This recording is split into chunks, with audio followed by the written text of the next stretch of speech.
Okay, so this is CAD 1.6, the yoke bracket. I'm going to start with extrude. I've got a part file, and I'm going to click a reference plane. We're going to go with the front view to begin. I'm going to use the line tool.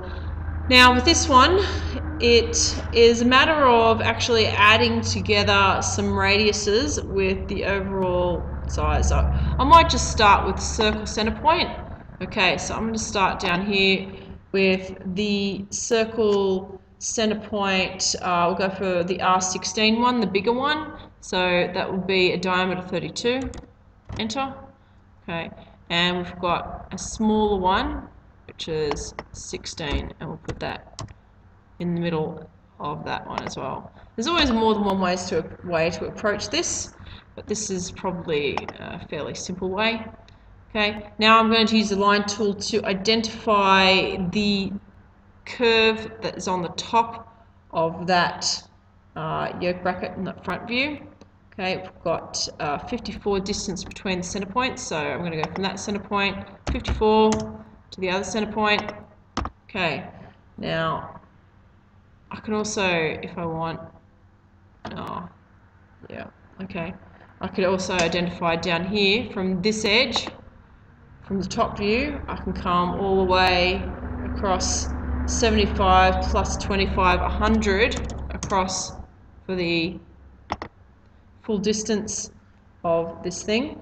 And we've got, it comes up, what, about half the height, which is 16, it comes up 16. Okay, so if you look at that, okay, we've got 16, 100, 32, 16, okay, and that one's 54. Okay, just to relate what we have on our screen to the yoke bracket. Okay, can you see that this is the front view? We're starting to construct that front view. So we need another sort of curve up here. So I've got this distance of 54. I'm going to come up the radius of 16, enter.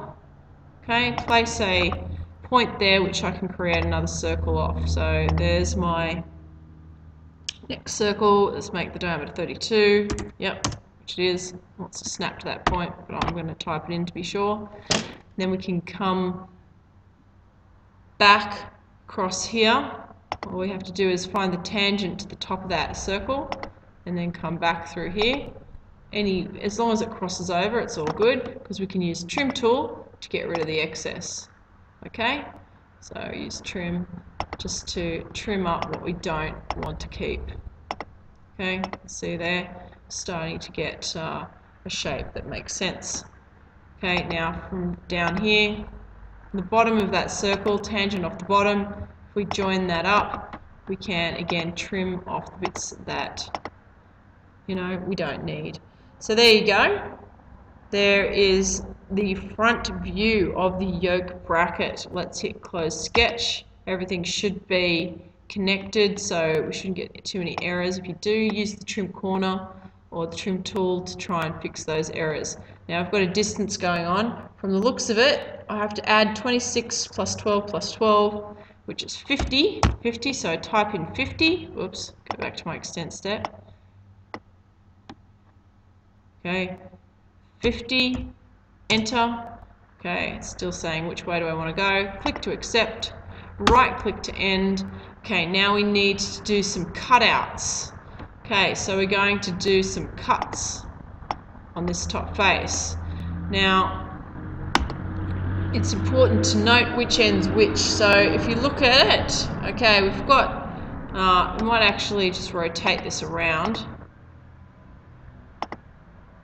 If I'm looking at it, I should be looking at it like that. So if I'm looking at the top face, this side is going to have the full cut out, and this is just going to have a square cut out right there. Okay, so that's how it's meant to be looking, because if that's the front view, then that will be the top view. Okay, so I'm just going to go look at it from 3D view. I'm going to now use cutout. So cut, I'm going to cut on that top face. So I can do both of them at the same time. Okay, this is going to be, again, like I said, the full cutout, and this is just going to have the square. Okay, so if I do the full bite out of it at this point, I'm going to use construction lines to give myself the idea of where things need to go.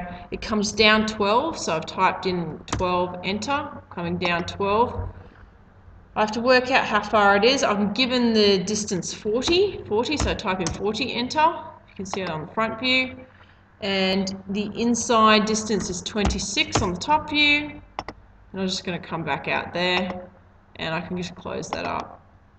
I'm going to cut out nothing there. It's just going to be empty space, so it really does not matter. Okay, as long as it's cutting out the actual volume in the correct way. Okay, so the next one is the square that we need to cut out on this end.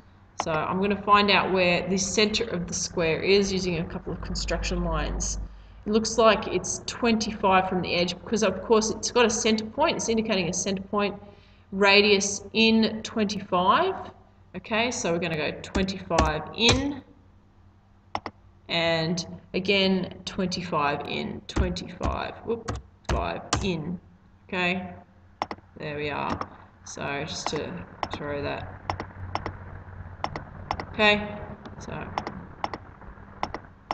there we are. Now we need to create a square. This time I'm going to do a rectangle by center. We're going to make it a square.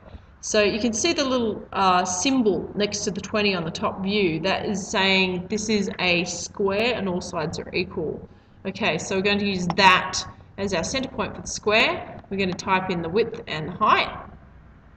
20, tab 20, tab 0 for angle. Okay, so we've got the square on that end. Going to trim off the bits that we don't need. And there we're left with two things that are going to cut straight through our shape. And remember to right click to end.